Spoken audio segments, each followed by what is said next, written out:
তিস্তায় পড়ে গিয়ে ভেসে গেল একাধিক হাতি। মঙ্গলবার রাত প্রায় 11টা নাগাদ এই ঘটনা ঘটে জলপাইগুড়ির গজলডোবা তিস্তা ব্যারেজে।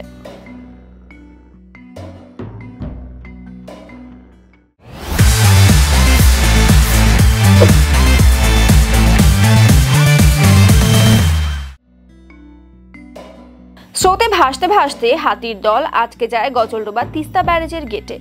সেখানেও হাবুডুবু খেতে থাকে হাতিগুলি। লক গেটের সঙ্গে ধাক্কা লাগায় আঘাতও লাগে হাতিগুলির। বিষয়টি চোখে পড়ে স্থানীয়দের পাশাপাশি ব্যারেজের কর্মীদের। অনেকে চেষ্টা করেছিলেন হাতির দলটিকে উদ্ধার করতে, কিন্তু গেটের মুখে স্রোতের জন্য উদ্ধার করা যায়নি। শেষ পর্যন্ত গেট খুলে ভাসিয়ে দিতে হয় হাতিগুলিকে। পরবর্তীতে ওপারে গিয়ে হাতিগুলি নিরাপদে উঠে যায়। হাতি ওই গজলডোবা সাইডের থেকে পার হয়ে এই পারে আসতেছিল। আসার সময় জলের স্রোতে বাচ্চা ভেসে আসে, টেবলে এসে গেটে ঠেকে যায়। গেটে ঠেকে যাওয়ার পরে তখন গেট উঁচা করে দেওয়া হয়, ওরা ভাটি দিয়ে এসে লোকালয়ের মধ্যে ঢুকে যায়।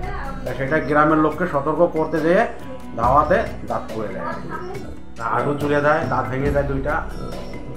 ওটা তো গুনতে পারবো না, অন্ধকারের মধ্যে জল গেটের নিচেই ছিল। আনুমানিকটা তো 10-12টার উপরে হবে। কিছু আসলো আমাদের এই পার্টটায়, কিছু ওই দিকে, দুই দিকে ভাগ হয়ে গেল।